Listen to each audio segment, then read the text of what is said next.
Hey everybody, I went to an event last week that was an awards ceremony attended primarily by sales executives. So this was the Institute for Excellence in Sales. They had their annual awards program. It's great to see an organization that's growing, that is vibrant, and is taking on bigger, newer shape every time you see it. In the hall, the big hallway before the event, people were networking and having coffee, and there was a noticeable and incredible cacophony in the room. Now, I'm a bit more of a listener than a talker generally, although you wouldn't know it from me filming videos in my own car. Well, I'm interested, in what other people do, what do you have to do, and when someone asks me, I'll tell them what I do, and I'm not very pushy. I tend to not be very pushy about it. I don't whip out my business card before the person has even identified who they are and why it might be relevant.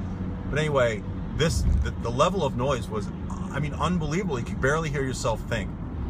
And so then we got into the room, and the MC, who was Ian Altman, who was just terrific. He's just so engaging and gregarious, and I'm privileged that, he's a friend and a colleague of mine. So he was terrific. When he got up there, one of the things he said in the beginning was, hey, I know one of the things that's really hard at the beginning of these events is how do you get 300 salespeople to shut up and listen?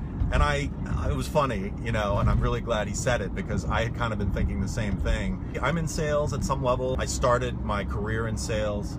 I get it. I get that that's where the rubber hits the road and it's critical. I'm not a marketing person who thinks that sales is annoying. Many of my engagements, I'm looking at the holistic sales and marketing approach. I won't call it alignment because that sounds like two different things, but it's really one continuum in many cases that has to happen. I'm going to say this, but I felt like the salespeople in that hall before the meeting, before the events, I felt like that cacophony was a lot of people talking about themselves and their companies.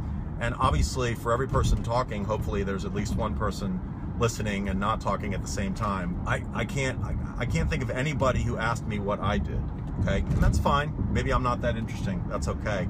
One person that I ran into who I already knew, after he got done updating us on what he was doing, he said, oh, I'd be remiss if I didn't ask you what you're up to or how things are going with you. And I gave him a quick update, but it felt a little bit like a formality.